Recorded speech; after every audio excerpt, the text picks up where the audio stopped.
이번 방송도 유익하셨다면 좋아요 꾹 그리고 구독 꾹 눌러주세요. 안녕하세요. 법으로 위로하는 변호사 김승혜 변호사입니다. 우리 배우자와의 안전 이별, 저 김승혜 변호사가 명쾌하고도 시원하게 풀어가 드립니다.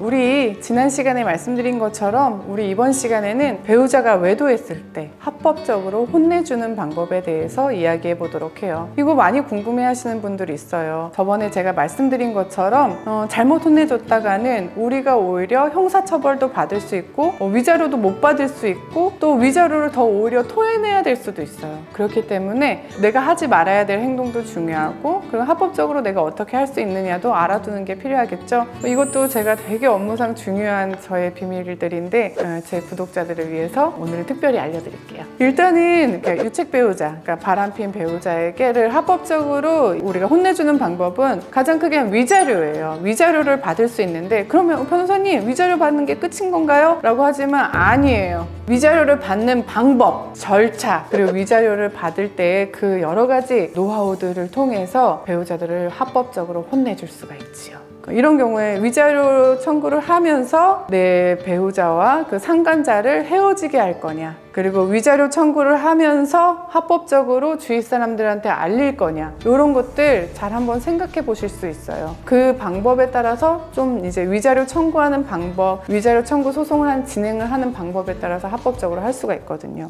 제가 지난 시간에 좀 말씀을 드렸지만 조금 더 자세하게 말씀드리면은 이런 거 제가 안 된다고 말씀드릴게요. 예를 들어서 상간자 회사에 찾아가서 내가 바람 피운 거 알리겠다, 이런 거 형법상 처벌받을 수 있다 그랬어요. 아니면은 나는 알리지 않아, 그 대신 회사 앞에 서서 피켓 시위할 거야, 이런 분 있거든요. 이것도 처벌받아요. 그리고 그렇죠, 막 얘기한 거예요. 집회의 자유가 있어 1인 시위하는 건데 왜 그러니 하지만 그 내용이 명예훼손의 행위에 해당될 수 있고 업무방해 행위에 해당될 수 있으면 이거는 처벌받는 거예요. 그리고 막 진짜 개망신 주겠다 이렇게 하면서 내가 SNS에 올린다던가 이런 거 명예훼손, 모욕, 업무방해, 협박 이런 거에 다 해당이 될 수가 있어요. 그러니까 이거 조심하셔야 돼요. 이런 거 정말 저는 추천드릴 수가 없는 행동이에요. 그리고 여기서 그럼 TMI 하나 말씀드릴게요. 상대방이 외도해서 이혼을 하시는 상황에서 저한테 이런 질문 많이 하시거든요. 선생님, 저는 너무 억울해서 못 참겠어요. 내가 배우자가 바람핀 사실에 대해서 나의 아이들에게 알려야겠어요. 이렇게 얘기한 분들 있거든요.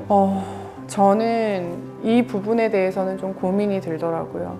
이제 아이들이 다 성년이 돼서 비록 상대 배우자가 바람이 났다 하더라도 자녀들이 어떤 부모로서의 그런 존경심과 이런 것들이 크게 해하지 않을 정도라면은, 그럴 정도로 아이들이 성숙하게 컸다면은 고려해 볼 수 있을 텐데, 단지 내가 양육권이나 아니면 친권이나 아니면 아이를 내 편으로 만들겠다고, 그러니까 아이들의 부모죠, 내 배우자의 바람핀 사실을 알린다는 거는 저는 추천드리기는 조금 어렵더라고요. 그거는 오히려 우리의 생각과 달리 양육권이나 친권 이런 거에도 불리할 수가 있어요. 왜냐? 아이를 나의 보복이나 이런 통로로 사용을 하는 거거든요. 그거는 아이의 복리를 생각하는 게 아니라 내 마음이 먼저 우선된 거라서 저는 그거는 추천드리기가 좀 어려워요. 오히려 저는 이런 건 하지 말아달라, 금지한다 라고 말씀을 드리고 싶어요. 그럼 여기서 TMI 하나 더. 유책 배우자라고 해서 친권, 양육권 인정 안 되는 거냐, 나는 그러면 상대가 바람 폈기 때문에 무조건 내가 친권, 양육권 인정되는 거냐,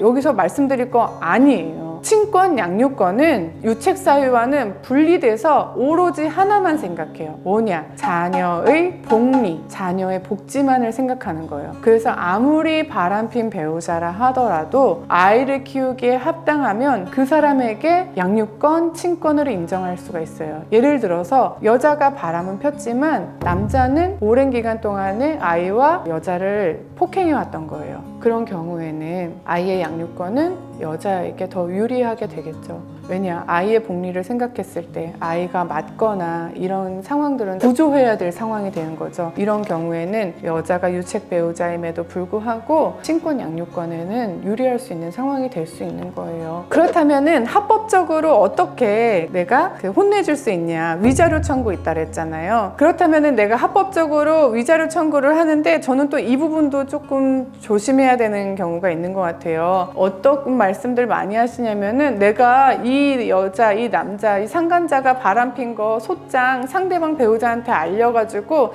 그 가정 파탄 내겠다. 내가 그 사람 부모한테 알려가지고 그 사람 안전 파탄 내겠다라고 하시는 분도 있거든요. 저는 추천하기가 매우 조심스러워요. 왜냐, 내 상황에 맞게 행동을 하고 내가 가장 유리하게 행동을 해야 되거든요. 그리고 오히려 상대방한테 상처를 주는 행동들로 마무리하면은 오히려 나한테는 불리할 수 있어서 조심스럽게 접근해야 돼요. 제가 이런 얘기하면 아니 변호사님, 내 가정만 깨지는 건 너무 억울하잖아요, 이렇게 말씀하시는 분이 있거든요. 그럼 제가 대답드리는 게 있어요. 선생님, 본인의 목적이 뭔지, 내가 이루고 싶은 목적이 뭔지를 생각하셔서 큰 그림을 보셔야 돼요. 거기에서 진짜 도달해야 될 목적이 뭔지에 따라서 지금의 행동이 달라질 수 있는 거예요. 지금은 이런 거를 지향하지만 나중에 더 큰 걸 얻을 수 있어요 라고 제가 설명을 드릴 때가 있어요. 예를 들어서 꼭 생각하셔야 될 거는 내 배우자가 외도했을 때 나는 가정을 지키고 싶은가 를 한번 생각을 하셔야 돼요. 내가 만약에 가정을 지키고 싶은 사람이면은 특히나 더 조심스럽게 접근을 하셔야 되고, 저는 그런 경우에는 내 가정을 지키고 상간자에게 손해배상 위자료를 청구할 경우에는 상간자의 가족들이나 상간자의 배우자한테 알리는 거는 일단은 저는 보류, 처음부터 그렇게 하는 거는 조심스러워요. 왜냐하면 상간자의 가정도 깨질 거예요. 그러니까 상간자의 가정이 깨지면은 그럼 어떻게 되겠어요? 상간자가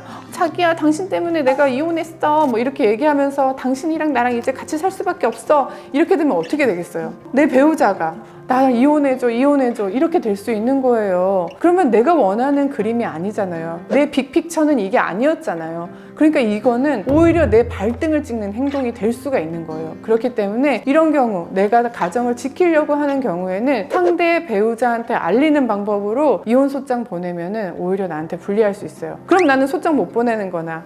아니에요. 상대방만 알 수 있게 소장을 송달할 수 있는 방법이 있거든요. 그 여러 가지 방법이 있어요. 꼭 집으로만 보내야 되는 건 아니잖아요. 여기까지 눈치채신 분들은 아실 거예요. 여기서 TMI 한번 들어갈게요. 변호사님, 우리 배우자가 바람핀 건 맞는데요, 그 상대방 상간자가 누군지를 모르겠어요. 이 사람 어떻게 알 수 있나요? 라고 저한테 물어보시는 분도 있거든요. 예를 들어서 선생님, 저는 이름밖에 몰라요. 뭐 아니면은 상대방 전화번호밖에 몰라요. 회사밖에 몰라요. 이런 분들이 있어요. 그러면은 그 알고 있는 파편적인 조각들만 가지고 오세요. 그러면 그걸 가지고 법원 통해서 상대방의 신원을 조회할 수가 있어요. 예를 들어서 내가 전화번호만 알고 있다. 그러면은 법원 통해서 통신자료 제출 명령 신청이라는 거 있거든요. 법원에 나는 이런 손해배상 청구를 하려고 하니까 이 피고 상간자 전화번호밖에 모른다. 그러니까 통신사에게 이 전화번호를 가진 사람의 이름, 주소, 그 다음에 주민등록번호 같은 거를 알려달라라는 신청을 하면 법원은 받아주세요.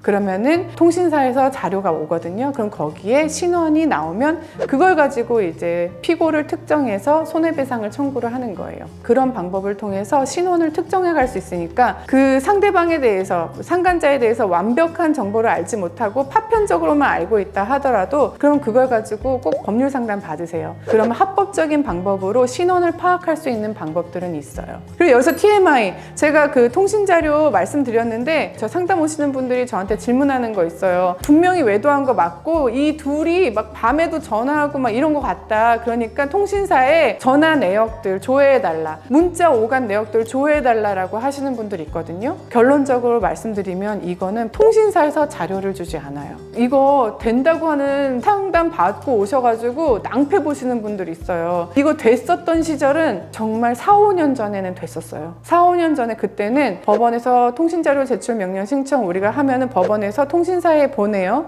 통신사에서 자료를 줬었거든요. 근데 4, 5년 전부터 개인정보 보호나 이런 것 때문에 통신사에서 자료 회신을 안 해주세요. 그렇기 때문에 문자, 뭐 전화 내역 이런 거는 못 받아요. 하지만 문자, 전화 내역에 상응하는 증거들 수집 방법 저희가 지난번에 말씀드렸죠. 그 방법들과 또 개인에 맞춰서 또 증거 수집의 방법들이 있으니까 그것들은 또 본인의 상황에 맞게 준비하시면 되는 거예요. 자, 제가 지금까지 설명드린 거는 이제 내가 가정을 지키고자 하는 사람에 대해서 설명을 드렸어요. 근데 나는 이혼을 하려고 하는 입장인 경우에는 어떻게 하는 게 좋으냐. 그러면 무조건 상대 상간자 집에 막 그 소청 송달하고 막 배우자도 다 알게 해가지고 막 그렇게 해야 되냐. 그게 유리할 수도 있지만 일단은 제가 대원칙을 설명을 드리면은 저 얘기했죠. 우리한테 지금은 조금 참는다 하더라도 나한테 가장 유리한 방법을 선택해야 된다. 제가 해봤을 때 가장 대원칙은 뭐냐. 내가 이혼을 먼저 유념을 하고 있으면은 상간자와 내 배우자의 이해관계를 갈라놔라. 이거 명심하세요. 이거 어디서도 잘 얘기해주지 않는 거예요. 뭐냐. 일단 우리나라 민법에서 이 위자료를 정의하고 있다 그랬잖아요. 우리 민법은 뭐라고 얘기를 하고 있냐면은 이 배우자와 상간자는 공동 불법행위자인 거예요. 공동 불법행위자는 부진정 연대 책임이에요. 어렵죠. 뭐냐. 둘이 힘을 합쳐서 나한테 돈 줘야 된다는 거예요. 그러니까 내가 돈 받는 입장에서 내가 바람핀 배우자한테 받든 상간자한테 받든 나는 돈을 받으면 돼. 나한테 니네들이 알아서 돈 줘. 그런데 법원에서는 판결을 뭐를 하냐. 상간자와 배우자의 책임 분담 비율을 판단하게 돼 있어요. 그러니까 이게 배우자의 책임이 더 크냐 상간자의 책임이 더 크냐를 법원은 판단을 한다는 거죠. 그렇기 때문에 그 이해관계를 갈라놓으시는 거예요. 그래서 상간자한테 책임이 더 많이 들면은 나는 똑같이 5천만 원을 받지만 그 서로 그거를 어떻게 나눌 것이냐. 상간자 3, 뭐 배우자 2로 할 건지 어떻게 할 건지 그것들을 저희가 이해관계가 갈리게 소송을 진행할 수 있는 거예요. 그러면 어떻게 되겠어요? 둘이 헤어져요. 네, 둘이 멍멍이 싸움 하는 거예요. 웃으면 안 되는데 되게 슬픈 얘기인데 또 속이 시원해서 제가 웃었어요. 네. 오늘 제가 말씀드린 내용은 이제 배우자가 외도했을 때 합법적으로 혼내주는 방법 말씀드렸어요. 소송이라는 거는 되게 입체적이에요. 그렇기 때문에 네, 위자료만 받으면 됩니다. 이렇게 설명드리기는 어려웠죠? 이게 또 방송을 들으시니까 충분히 이해가 가시죠? 그래서 꼭 당사자, 본인의 상황에 맞는 법률 상담을 받으셔서 가장 적합한 대처를 하셔서 권리 구제를 정당하게, 공정하게 받으실 수 있기를 제가 기원드리면서 이번 방송 마치도록 하겠습니다. 이번 방송도 유익하셨다면 좋아요 꾹 그리고 구독 꾹 눌러주세요. 그럼 다음 시간에 뵙겠습니다. 이상 법으로 위로하는 변호사 김승희였습니다.